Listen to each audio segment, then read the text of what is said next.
Okay, so we're going to look at artificial lights in Revit, and so I'm actually starting with a ceiling plan open because, as I'm sure a lot of you realise, many of the lights in Revit are ceiling hosted, and so if you're placing lights in an interior, often you're going to need a ceiling.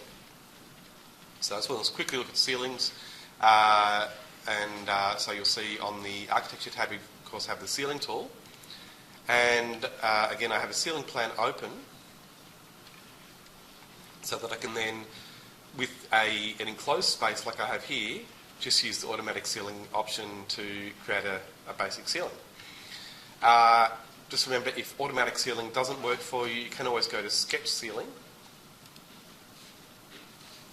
and then use pick walls or any of the other options. Even just drawing a rectangle in this case would work pretty well, so that I can create the shape of my ceiling in plan. So I might just do that simply with the rectangle tool, just to quickly put a ceiling in there that I can work with to place some lights. I'm not going to be too fussy about the edge here along the side with the curtain wall. And I'll just point out one thing with ceilings. When you're setting the height, you can set the height to a level. So you'll see some people will make a level for each ceiling height and then set the height here to that level and then make the height offset 0. That's not a bad option if you have a large building and you want to be able to control the heights of the ceilings independent of the floor. But it can also create some issues with Revit, and I don't think that when they were setting the templates up in Revit that they envisaged people doing that. It's actually set by default to have an offset from the level below. So you can see here we've got ground floor set as the level that I'm working on. I'm working in my ground floor ceiling plan. Remember, when you're in a reflected ceiling plan, it looks like the floor plan, but you're looking at what is above the cut plane, not what's below. So I've got a height offset there set to 2600, and that's set relative to the level. So if I move the ground floor, that ceiling's always going to be 2600 from the ground floor when I move the level up and down. And that can be really useful when you're working with multi-storey buildings, because the levels will often change, but you want the ceiling height to remain consistent. So it's often a good way to set the ceiling height from the level below and just type in a value here. And then it also helps when you are looking or trying to find the ceiling in a ceiling plan. Because if you look at the view range, going down in my view properties here, you can see view range. If I click edit, then you can see that by default it's set to have the view finishing at the level above. So the top is level 1. And so if I had a level for my ceiling called, say, ground floor ceiling, then the view would stop there and I wouldn't actually be able to see the ceiling. I'd have to adjust this setting and make the view look higher. And you might have seen that already if you've tried to place lights in a ceiling plan where you can't see the ceiling, then you can't place the lights. And that's one of the most common issues people have when they're trying to get started with lighting, just being able to see the ceiling in a ceiling plan. So again, if you just use the default settings, it works pretty well. Here I don't need to change anything, but I'm going to change the cut plane because I think it's too high. I'm going to make that 1800 because I think it's a good idea if you can see the doors in a ceiling plan. If that's 2300, you're going to miss some of the doors. So I'm going to lower that. Won't really change the view here very much because my doors are actually 2400 high, but any doors that are below 2300 would come in as well. So I've got that on wireframe. I'm going to go to hidden line, and you can see there that there were some things which I'll talk to you about later that are hidden, the things above the ceiling, these objects here. When I go to hidden line, they disappear because they're behind my ceiling. So I do have a ceiling there. It can be a bit hard to see when it's a flat ceiling. If I use tab to select it, so there's my ceiling highlighted. Now I can click to select it, and then I can change it to a grid-based ceiling, and it's obviously a lot easier to see when you have the grid there. but grids are ugly. So if you can use a flat ceiling, it's often going to look better. And you can, of course, use a flat ceiling even if you have a grid-based ceiling structure. So if you have a track system supporting your ceiling, like you have with a ceiling grid, then you can still have a flat ceiling attached or fixed to that grid, which is often a better option than having the ceiling grid or the tiles that you have in some of the more old-fashioned office designs, I suppose. So I've made sure I can see my ceiling, essentially. That's the important thing. And now I'm going to click on Component, Load Family, and I'll start with the lighting folder that you have in the basic Revit library, in the default one. And here you've got architectural, and then I'm going to go internal, and just talk you through a couple of these lights. So most of them are ceiling hosted, and so you have the downlights, the recessed and the spot, and then strip lights. They're all ceiling hosted. So I'll start with the recessed can. That's a pretty good one. And you can see there it's going to give me a standard recessed downlight. You can see the fitting there. If you can't see it, you can see there outside of my room, it's giving me an error symbol, and it's not showing the light, which means there's no ceiling there. So when a light's ceiling hosted, you need a ceiling to be able to place it, and so going back into the room where I have a ceiling, I can now see the light fitting. And I'll just place a few of these maybe a bit closer to where my camera is. So maybe a couple more down here.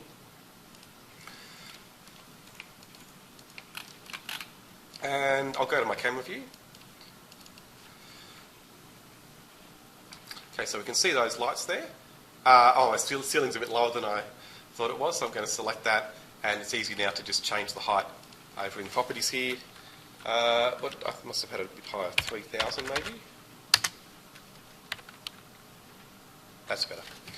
Maybe it was even higher. I thought it was about that high, maybe 3,200.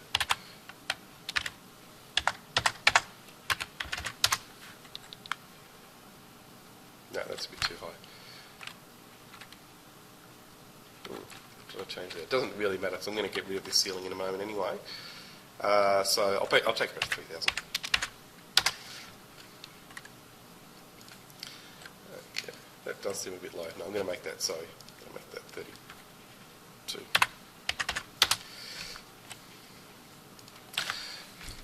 Still a bit low. Anyway, we'll live with that. So I'm just going to do a quick render. So even if you're planning on rendering with the cloud, when you're experimenting with your lighting, it's really important that you test it with the local renderer. It's much easier than setting it to the cloud and waiting for that each time. So I'm going to set the lighting as well to interior artificial only, and that's really important as well, because if you use sun and artificial, the sunlight is often going to obscure the artificial lighting, and you won't know what it's doing until you turn the sun off. So I'm going to just go to artificial only. The sun is thousands of times brighter than any man-made light source. They can actually make higher temperatures than you have, at least on the surface of the sun. They can do millions of degrees now in labs, but it's still very difficult to get brighter light sources in the sun. It's incredible how bright it actually is. So the light sources you would be using are a fraction of the sun. And so it's important to remember that when you're trying to use artificial lighting. The sunlight is going to overpower all of it. One of the common cheats when you're rendering is to increase the brightness of artificial lights far beyond their natural brightness by about 10 times. In some cases, when you want them to be visible, when you're also rendering with the sun. And that's something we can look at later as well. And you'll see that sometimes with exterior renders, where you have some artificial lighting that's visible along with the sunlight. Okay, now this computer has a few programs open, so it's running a little bit slowly, but with 4 artificial lights, it shouldn't take that long. If you're trying to render again with the sun on as well as the artificial lights, it'll be far slower. So once this gets going, it shouldn't be too slow. Also, just while that's going, you can talk about the number of lights. So one of the main determinants of the length of your renders is the complexity of the geometry. So the more geometry you have in your scene, obviously the longer things will take to render, but also the number of lights makes a huge difference. So if you've got a scene even with fairly simple geometry but over 100 lights, then the renders are going to start to slow down a lot.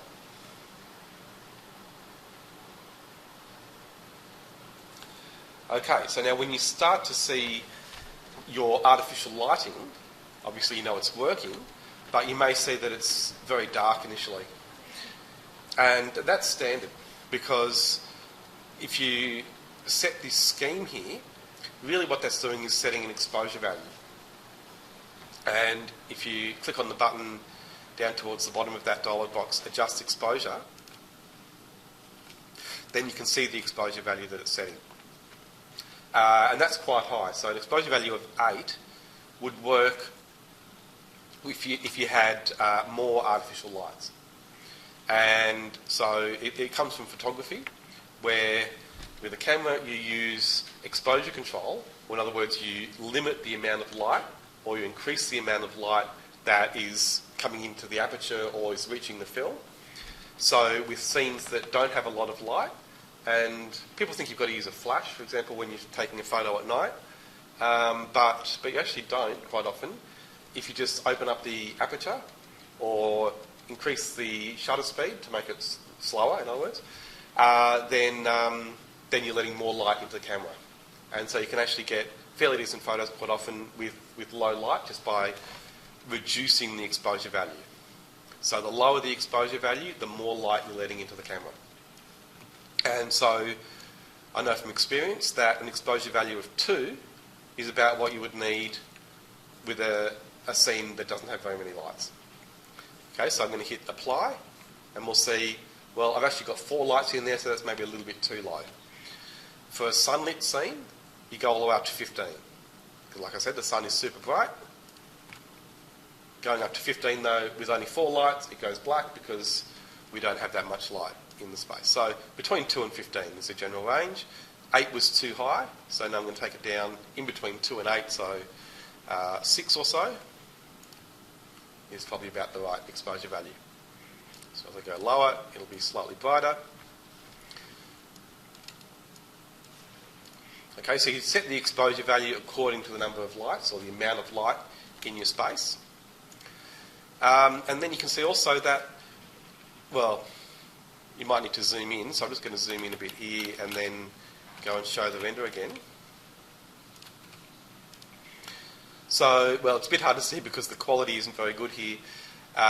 What I might do actually is bring in some lights that are closer to the camera. So I'll just do a copy, and we'll see actually, this is Revit 2015, so when I go to copy the lights, we might have an issue. They fixed this up with 2016. Yeah, here we go. When you try to copy lights in a ceiling, you'll often get an error like this. It's again been fixed up with 2016 and onwards, and 2017 obviously as well. But with 2015, you will have to just place extra lights the same way you place the earlier ones. So now, here we go. So I can see these lights more closely. And I'm just going to go and render again, but this time I just want to render the area where I can see the lights from the ceiling, so I'm going to change it to region, just so it goes a bit faster, and then I can change that area. And this is good for testing as well, just being able to render a certain area. Exactly. So really good for testing, so you don't have to render the whole scene each time, or the whole image.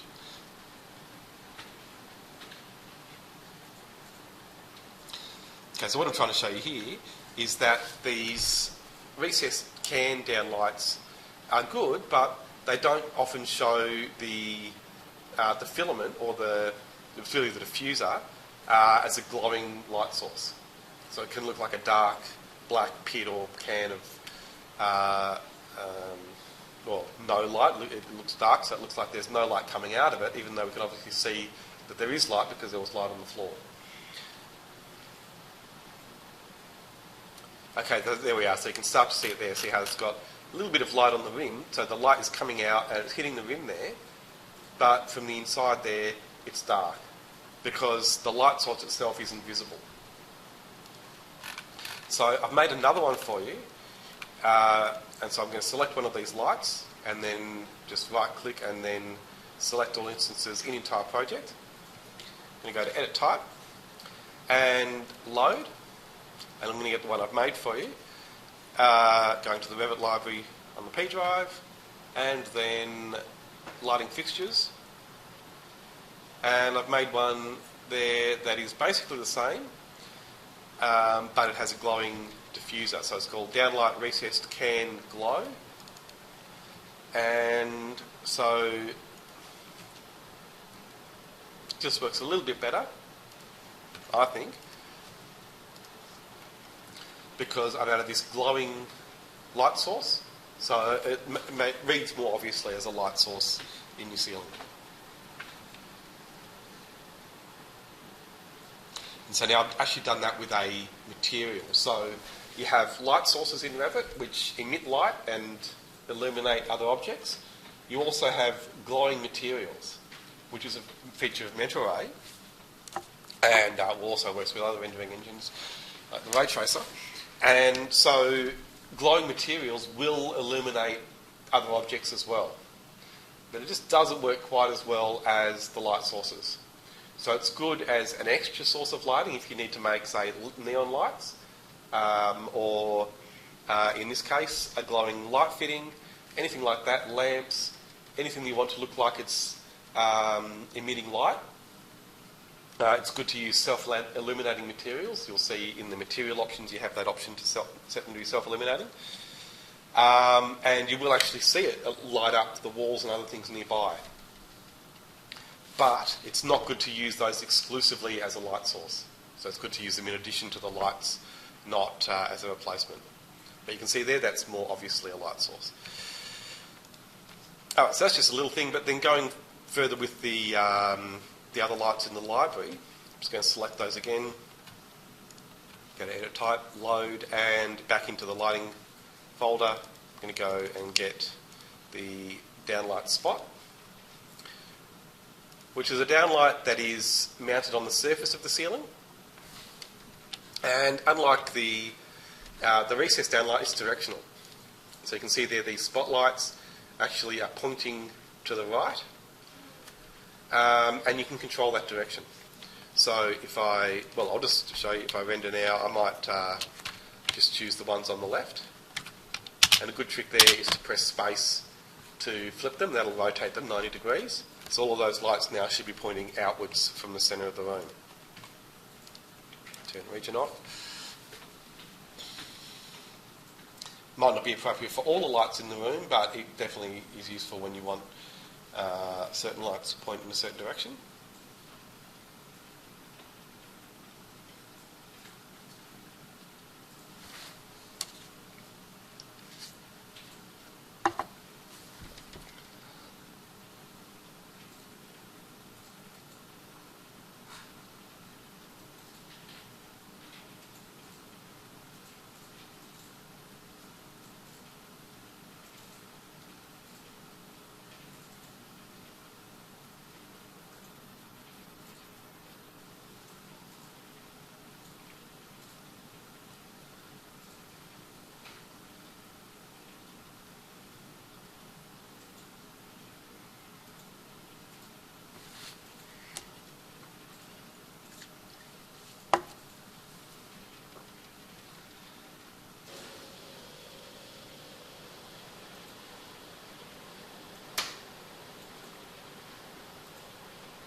Okay, so you can see those lights clearly have a direction. And so they're angled by an amount that's set in the light's properties. If you select the light and go to edit type, you'll see that they do have a light angle. But you need to know which one it is. I'm just going to scroll down. It's Sorry, just thinking. Should wake up in a minute, but well, while it's thinking, you can see these other two values that also have an angle. So you have the field angle and the beam angle, but then below that you've got the tilt angle. So the tilt angle is controlling the angle that the light is pointing. I'm going to make that 90. Press apply, and you'll see that that will make the lights point straight down. If I make it 0, they will point sideways. So you've got total control over that direction, but then you have these other two angles. So you've got the beam angle. That is the size of the cone of light, or the disc of light that you'll see on the floor in this case, where the light's at its brightest. And then the field angle is the angle at which the light reaches 0, or is at its minimum intensity. Okay, so it fades from 30 degrees to 90 degrees. It's got that range. So if you want light with a harder edge, you can make those values closer together. I'll maybe make them both, say, 20. Oops. And I'll leave the tilt angle on 90 so you can see that it goes down onto the floor.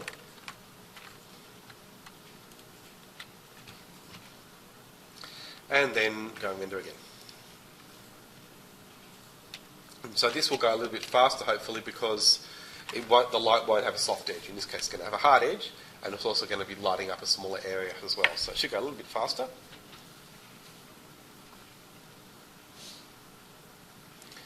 Right, so these are all examples of directional lights. In other words, lights that have a target and are pointing in a certain direction. There are other types of lights which will illuminate in all directions. Have you tried rendering with the studio lights? No? You haven't? Okay, I'll show you studio lights quickly in a second as well, and then I'll show you how to make some lights.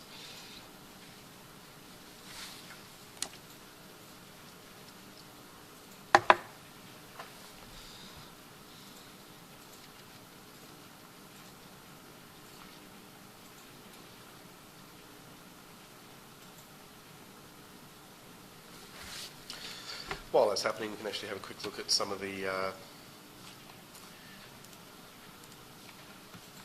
examples.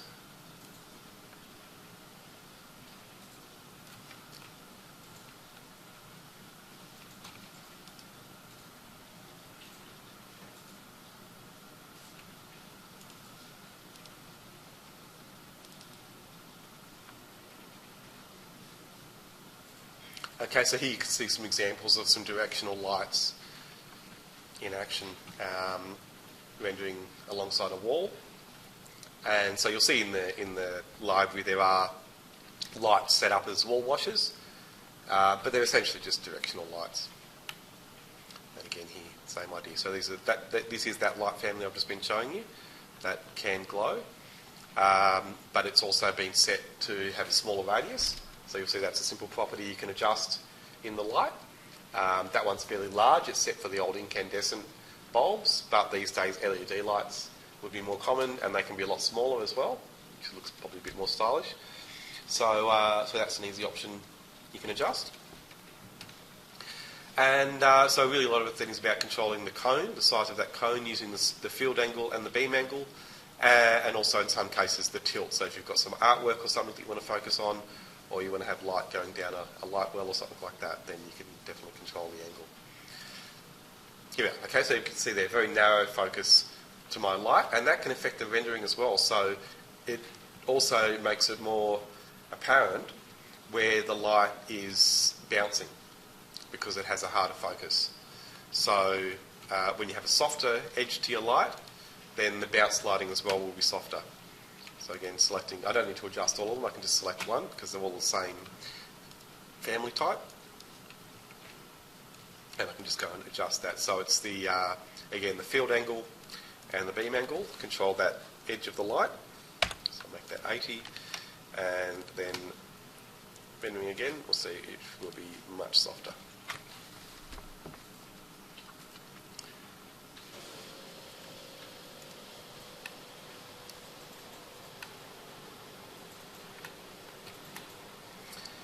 Okay, so you can see again some more examples of lights. In this case, you can see that you've got sunlight as well, so you can get artificial lights to render with sunlight, but you may need to increase the brightness of the artificial lights way beyond their real brightness. And so I'll show you in a moment how you can change the intensity of the lights as well. And these lights were actually a special family, and I'll show you where that is as well. I'll give that to you.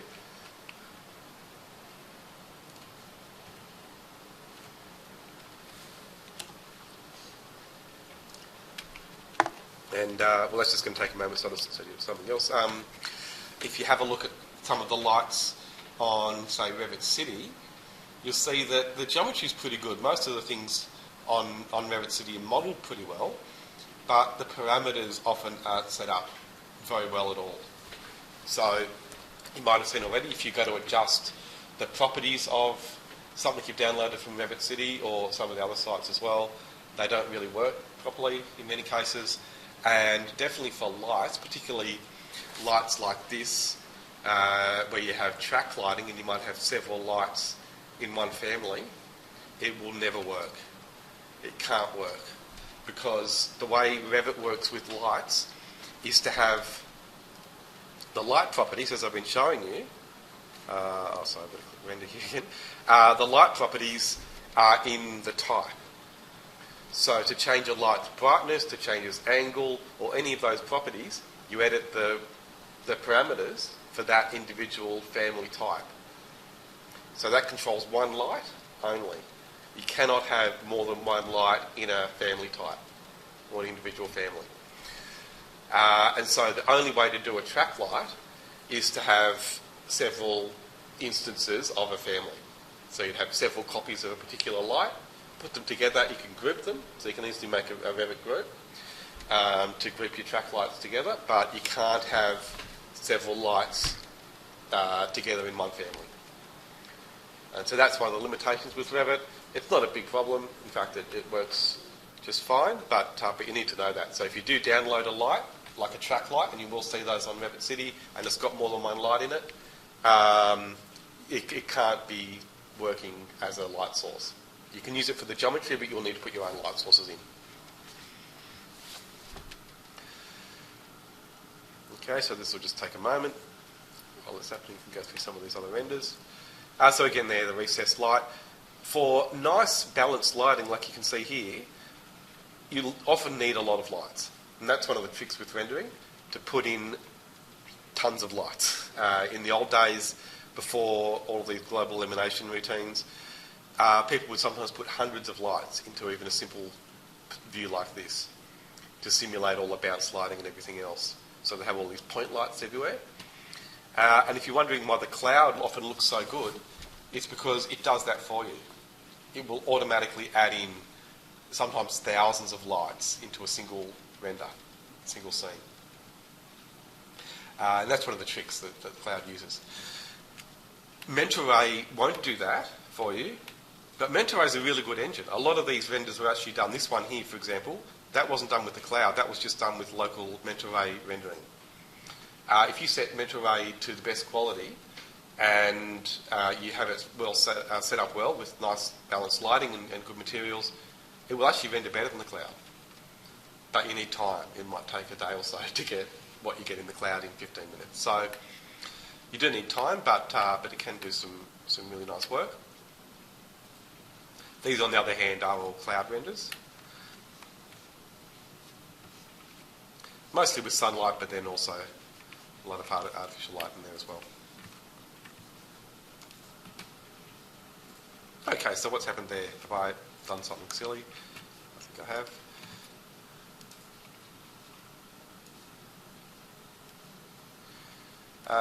Field and beam, I always get those mixed up.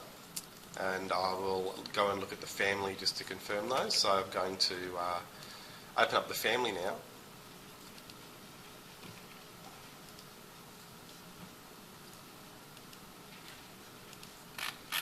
And unfortunately with Revit 2015 I can't open the family from this view, so I'm just going to change to my ceiling plan. And then edit the family. and we can look at those angles in a better way. So you can see there the inner cone and the outer cone. So I'm going to go to family types. When you want to adjust parameters in a family type file, remember you have family types in the properties panel. And yeah, so we can see there was my problem. I mixed up field and beam. So I'm used to doing this in Max where they use different terminology. So I'm going to try changing this to 40. And we should see the outer cone there become smaller. If I change the beam angle to 10, we'll see the inner cone become smaller. So I'm going to make it 20 and 80 again. And we can see those two angles changing. Alright, so I'll switch back to my project file.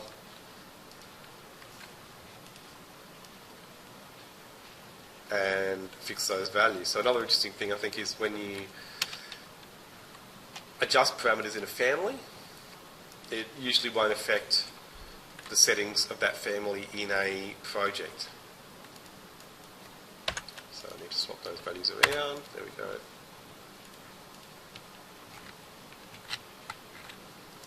So I need to do those, set those values again in the project essentially.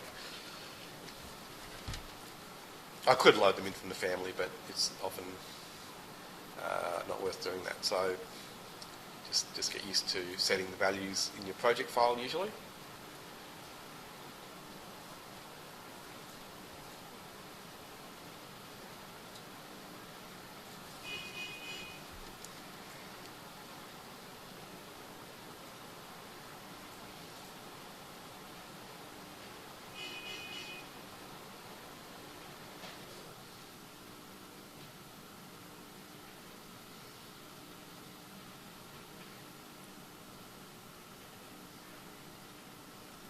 So I'll just give this one a minute. I don't want to spend too much longer on these, but just give us a minute.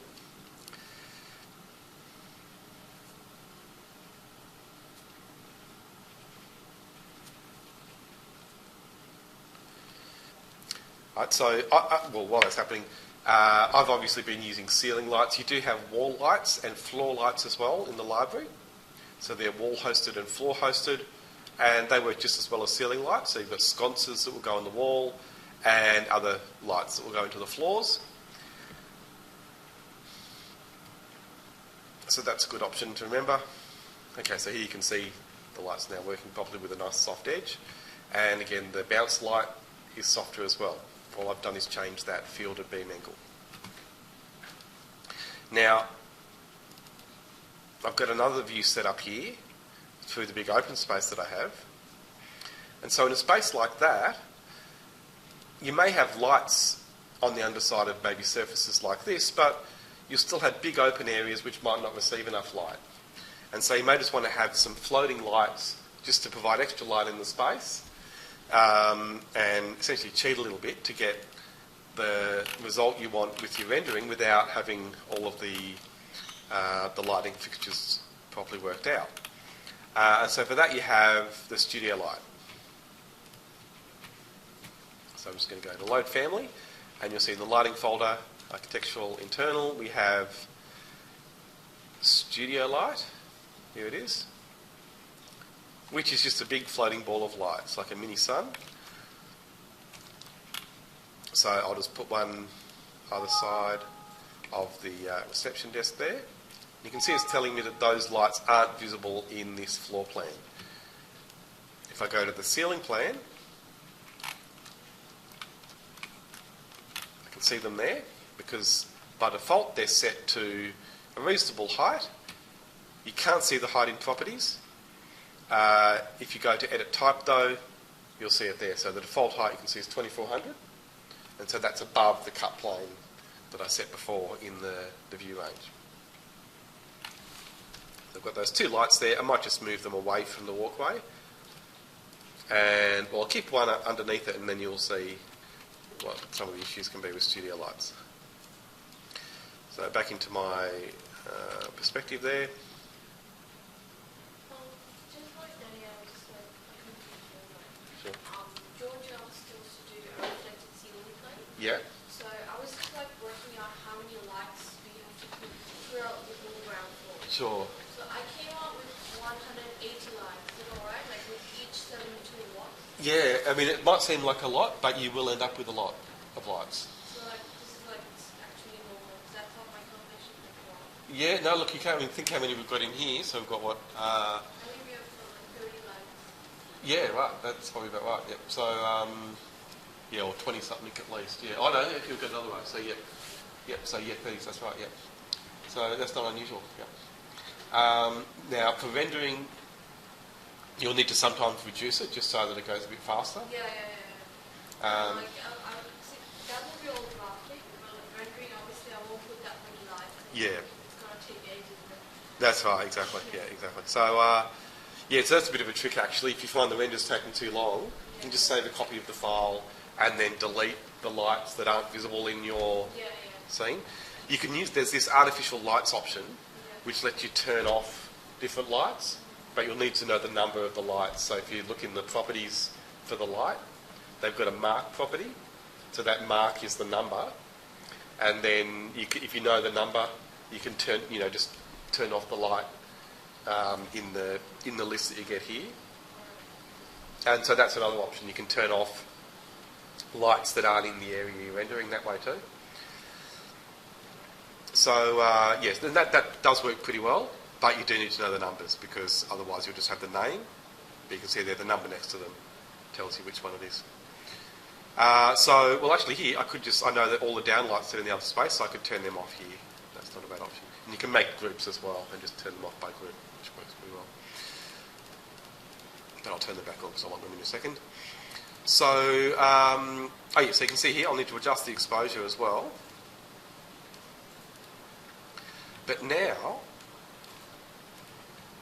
as I increase the brightness there,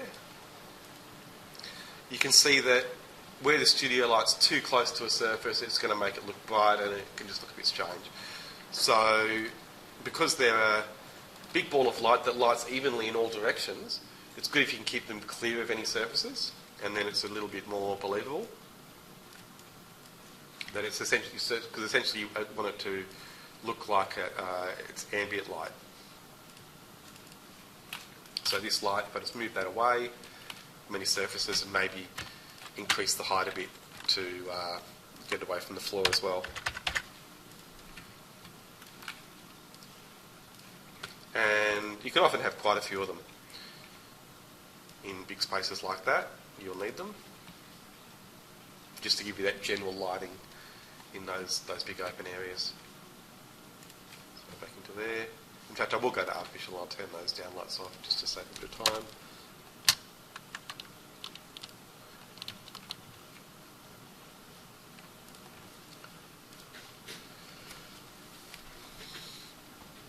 Right, so that's a really common method people use when they're rendering, and they don't have ceilings either. So I haven't put ceilings under these walkways yet, and so I wouldn't be able to use most of those lights in the library because they all require a ceiling. But there is another method. You don't have to use studio lights all the time. They're okay, but they definitely have their limits. And so what I'll do quite often, especially if I'm doing a more industrial style of fit out or a strip back fit out where I don't have a ceiling and I've got the surfaces exposed, which is quite common these days. So you can see that that's looking reasonable, but the shadows may be a bit unconvincing, but still, it's starting to get there. And go back and make the exposure higher so that it's darker. But then going back into my interior space, my office space,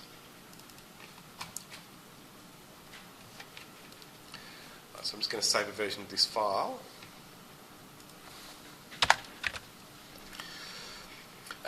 So obviously I've got the lights there attached to the ceiling.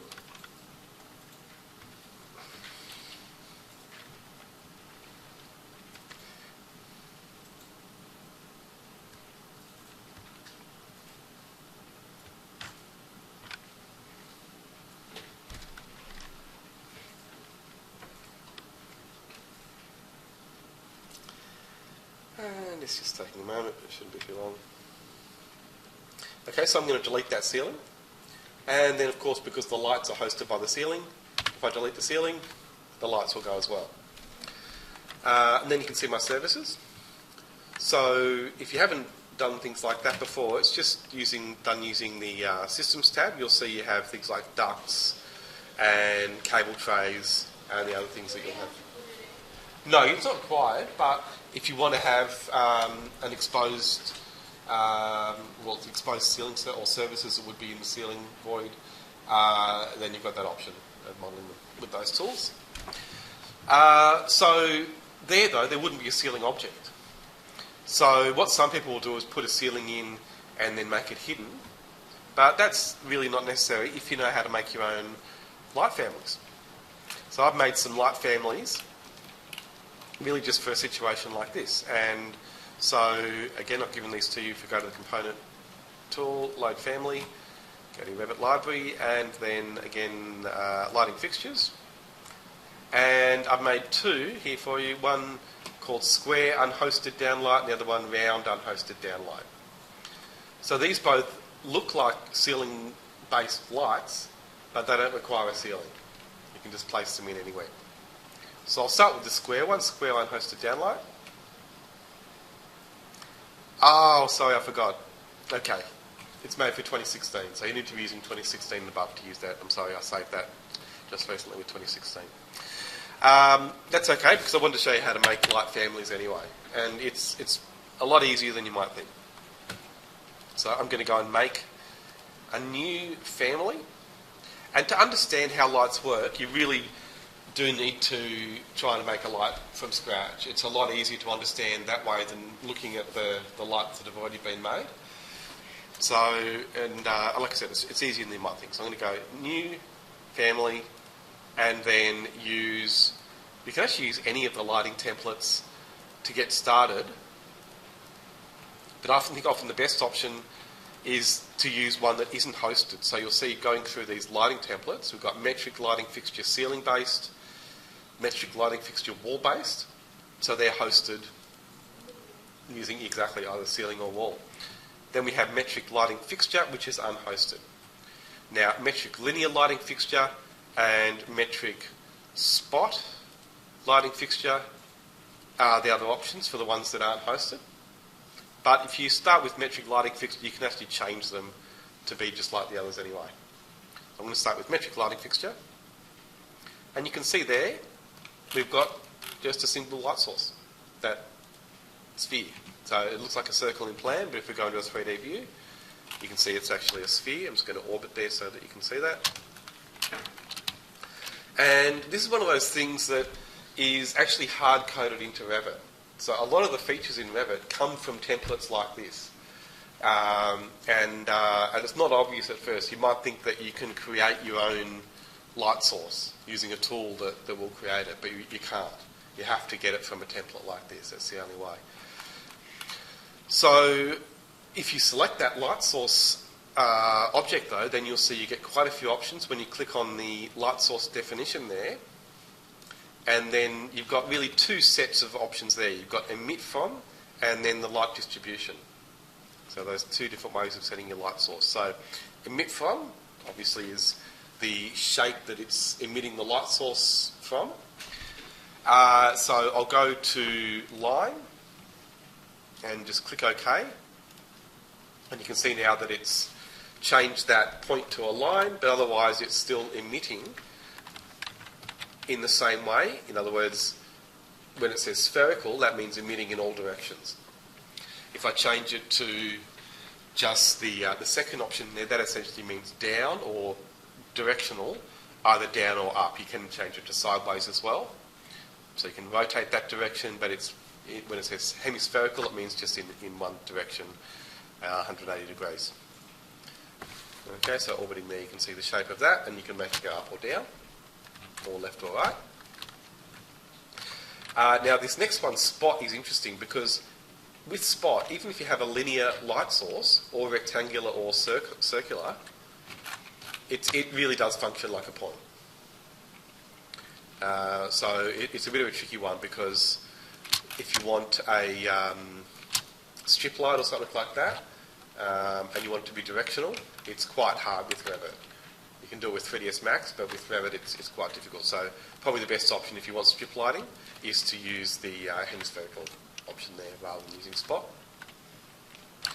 And so then the last option there with the distributions, I'll just point out quickly, is web.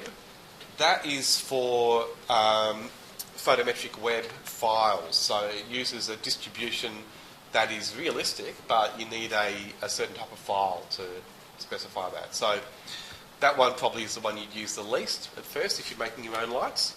And I'll just focus on the first three, spherical, hemispherical and directional or Spot. So I'm just going to make a plane-based light. So I'm going to go to rectangular as my emit from shape, and I want it to go down as well. So I'm going to go to hemispherical distribution. So that gives me both the shape of the light and the distribution. And now, if I go to properties, no, not properties, if I go to family types up here, you'll see that I've got these parameters that weren't there before. I'll just show you that. So if I select this and go back to the first option there, point, click OK. So it's a hemispherical distribution still, but with a point that it's emitting from. In family types, I don't have those values for the shape of the light. Okay, so back to light source definition, and I'll go to plane again, or rectangle, and leave it on hemispherical, click OK, and then into family types, you can see that now I have these extra properties. So that's the length and the width, and I'll just make those both 400. Click OK, and then you can see this square here is the shape that I've set the size for. The other things you can see there around it are just showing you the direction that the light will go. And then moving down below those, you can see that we've got some buttons that you'll always have. So when you're working with a light family, one that you make or one that you load in from another family that someone else has made, you'll always have these options. Firstly, the light loss factor, just leave that one alone. Unless you want to play with the physics of the real world, you don't need to touch that. That's changing the way, if you know anything about how lighting diminishes over space, it's an exponential function. And that's consistent throughout the universe. It's the same. You shouldn't need to change that. So it's only if you want to change physics that you need to adjust this. I know it says dimmer, but you shouldn't be using that to control your light fall off. If you want to go into advanced, you can go further with that, and there are some reasons for doing this, but you shouldn't really need to play with that. And essentially, it is changing that exponential function. So then the next one, though, initial intensity, is definitely the one that you would want to change the most. That is your brightness, essentially. I know it says initial intensity. Technically, that is what it is, but just think of it as brightness. That's the easiest way to understand it. So, brightness is an interesting thing with lighting, I think, because when you're buying a light bulb, often it's just specified in watts. These days, they're starting to give it to you in lumens, actually, which is a good thing, because when you see it in watts, you might have wondered why, say, a 40-watt bulb, or these days a 12-watt bulb, will have the same brightness as an 80-watt bulb used to be, or a 100-watt bulb. So you might have seen those old incandescent bulbs. They were usually around 100 watts. But these days, the more energy-efficient bulbs are much less than that. And it's because the new ones are more efficient. So the wattage is actually the power consumption. It just shows you how inefficient lighting elements used to be. And so a wattage on its own doesn't tell you how bright the light is. It just tells you the amount of power. You need an efficiency value to go with that to tell you the brightness. So usually when you're working with lighting, you don't specify the brightness in watts. You work with units like lumens, or in the old days, candelas. So a candela is what it sounds like. It's basically the brightness of a candle.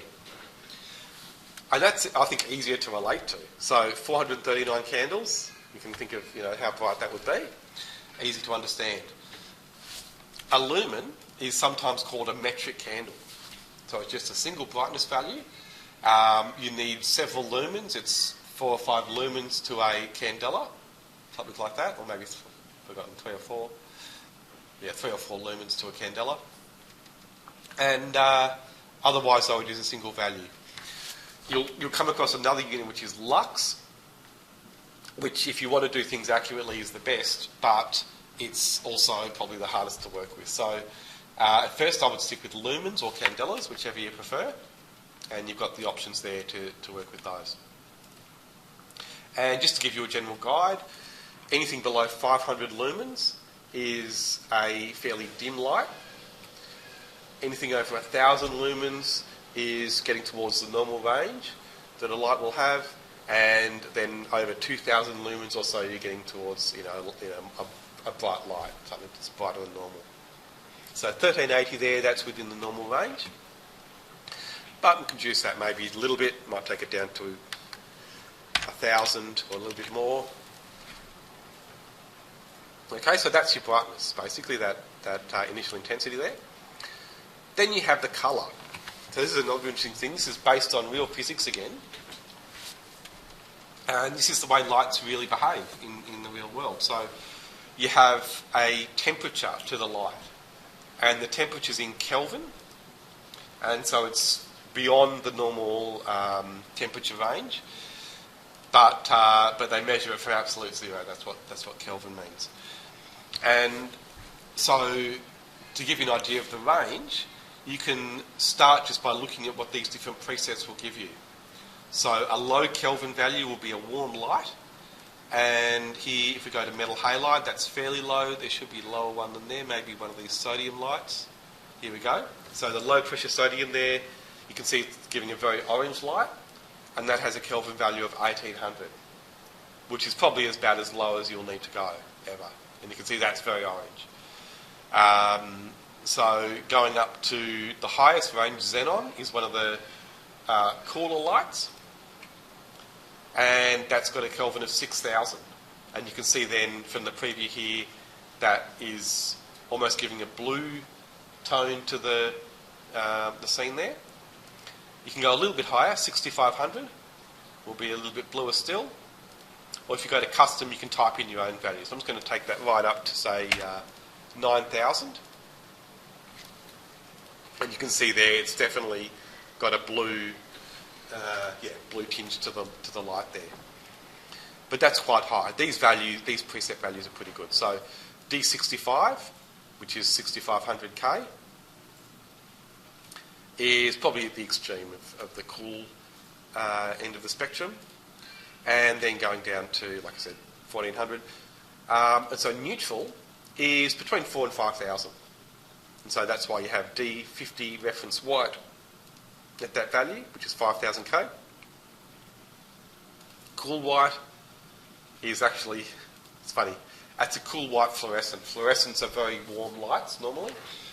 It varies. Sometimes they're cool as well. It's funny, but they're not. They used to be considered a cool light, but now because you have better lights that are even cooler still, fluorescents are actually warmer than many of the newer light types. So here with fluorescent white, you can see it's funny. It's higher than fluorescent daylight, is higher than cool white, which I think is a bit strange. It's just the way it is. And a lot of these things change with fashion. A couple of years ago, everyone was doing cool for everything. As much with a lot of renders, you would see a lot of really high temperature values there. Now, it's a real mix, and it really should depend on your design and what you're trying to emphasise, and often the materials that you have in your scene as well. So you can get a lot of different lighting effects by playing around with those temperatures. But then you might have seen lights that have different colours that aren't in that simple range from orange to blue. And you can achieve that, but only using a gel or a filter. So that's a colour that's put over the top of a light with coloured glass or something like that. That's how they achieve coloured lighting usually. And so that's what the filter will do. So here we've got the filter value, and you can put on colours there, and get those different colours that you need. So that's it for your light properties. I'm just going to click OK there, and so we've got this light source, or the thing that's going to emit light, but I don't have anything physical. So if I load that into my scene, I wouldn't even be able to select the light afterwards. So it's really important that you model your light fixture as well. And it's, again, fairly easy when you're making your own light family, just using extrusions usually. I'm just going to make a rectangle. And you can see there I've traced the shape of my light. I could lock these to the light actually. I'll do that, even though you don't have to do this, just to show you how easy it can be. If I go into the 3D view, you can see that my sketch is on the ground. So if I tick to finish, it'll be down there. Looking in the elevation view, you'll see that we've got a reference plane there, which is called light source elevation. So I can select that extrusion, go to edit work plane, and change it to that reference plane. And then it's automatically going to follow that plane if it moves up and down, which is a nice option. Now, I've got that box in line with the light source, which is not a good idea because it may block the light completely. So a good option there is just to take it away a little bit. I'm going to make that 10 mil for the start, just to raise it slightly, and then I'm going to make the end 20 mil. So I've just got a thin box back into my 3D view, and I can see it there just above my light source. Now, as I was showing you before, it's useful if you set, or it's a good option to set that to be a glowing object if you want it to appear to be emitting light. So I'm just going to go into the material field here and add in a self-illuminated material.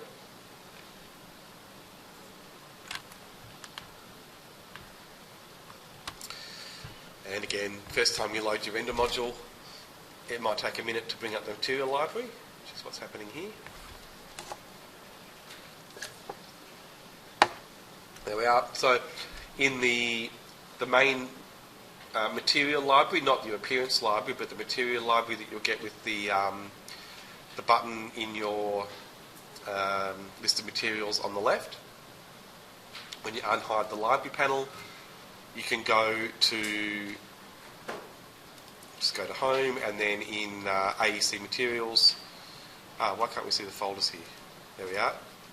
It's good if you can see the folders, and then in the glass folder, there is a material called Glass White High Luminance, which is already set up with...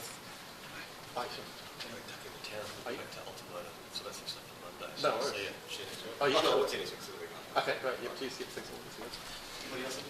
Yeah, Lauren was. That was it. Yeah, just the three today. Yeah. It's the worst. Yeah, exactly. Yeah. Okay, cheers. Yep, thanks. So I'll just show you the settings here. I'm not going to adjust them. You'll see that in the Appearance tab, we've got self-illumination, and it's set to 2500, which is very bright, but that's okay. I want it to be bright. So I'm going to click OK. That's a glowing material, and I'm going to make a housing around that. Again, just making another extrusion.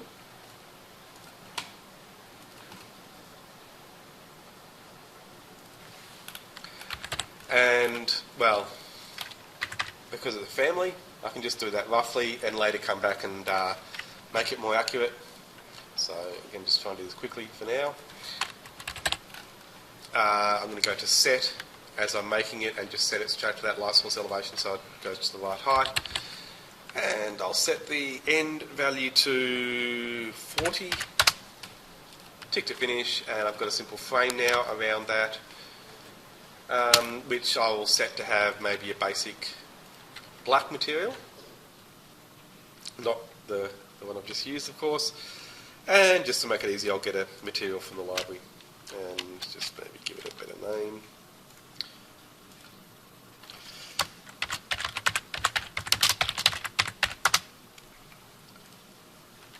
There we go, that's all done, except actually I'll match the graphics. go into shaded and make sure that material's coming up. And then just finish it with a new a new extrusion. I'll show you a good quick way of making that. Copy to clipboard, paste, align to same place. So I've duplicated the object on top of itself. Edit extrusion. Bit hard to see the lines there, and you're probably used to using thin lines to show them, but I'll show you can also use the scale there to thin the lines. Going to select the outer lines and delete them, so that I'm left just with the inner lines. So I'm going to finish that now, and if you remember, actually I don't remember, the height for the top of this was, I think it was 20, yes it was. Okay, so I can then just set the height for the base of this new extrusion that I've made in the middle there to start at 20. So that if you look at that in this view now, you can see there's the piece I've just made, there's my light diffuser underneath, and here is my frame. So to finish that off, I'm going to now just make one last extrusion using a circle to make a cylinder. Just checking that my elevation is set to the right plane. Tick to finish, and bring that up. Maybe that's actually a little bit larger than I was hoping, so I will just go and edit that and make that radius a bit less. That's more like it. Yeah, it's a bit nicer. And give it the same material. Don't want to spend too long on this. I'll show you later if we get time how to make that an adjustable pole. But just to save time, I'll load it in as it is.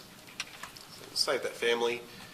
And I'll save it so you can get to it into the folder on the P drive.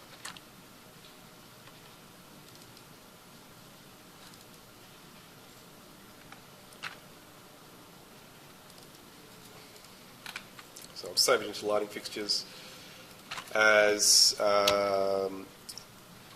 rectangular, unhosted 2015.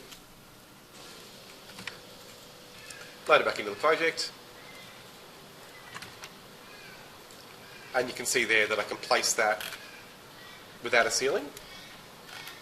So I'm just going to put that in front of the section line there. I can't see it in my floor plan view, but if I go to the section view, now I can see it. So like I was saying before, I will show you later how you can make the top and the bottom adjustable so that you can just stretch them in your project, but again, just to save time, I'm going to move that manually now up to the ceiling. So that's working pretty well. If I go to my ceiling plan, you can see the light there really clearly, so I'll move that to a better spot.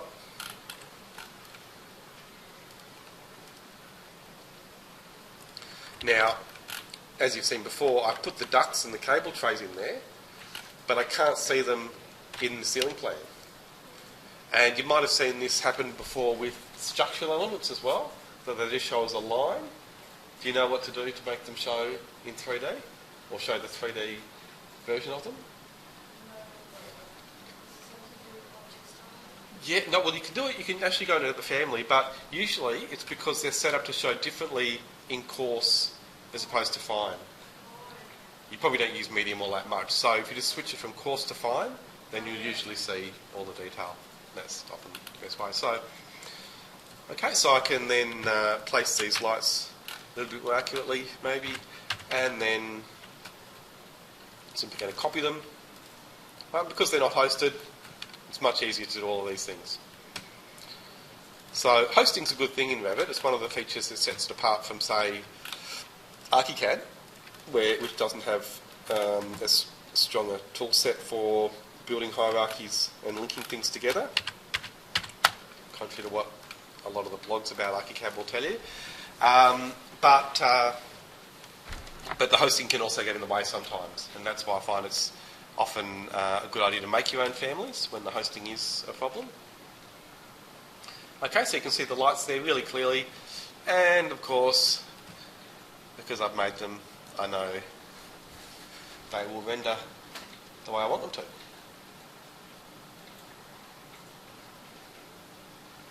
Just give that a moment.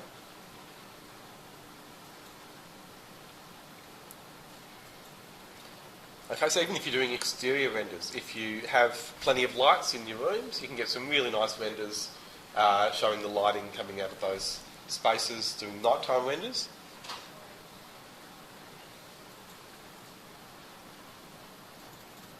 And they actually work really well with the cloud, because when you're rendering with a lot of lights, of course, things will slow right down, but the cloud can cope with it.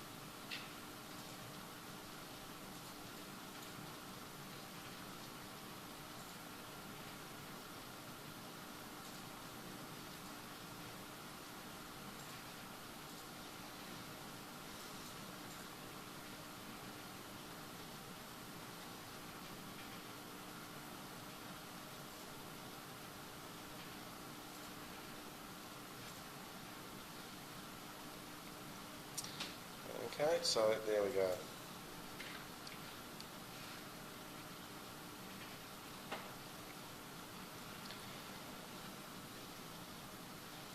Okay, and if you can get it working on draft like that, when you send it to the cloud, it will look 100 times better.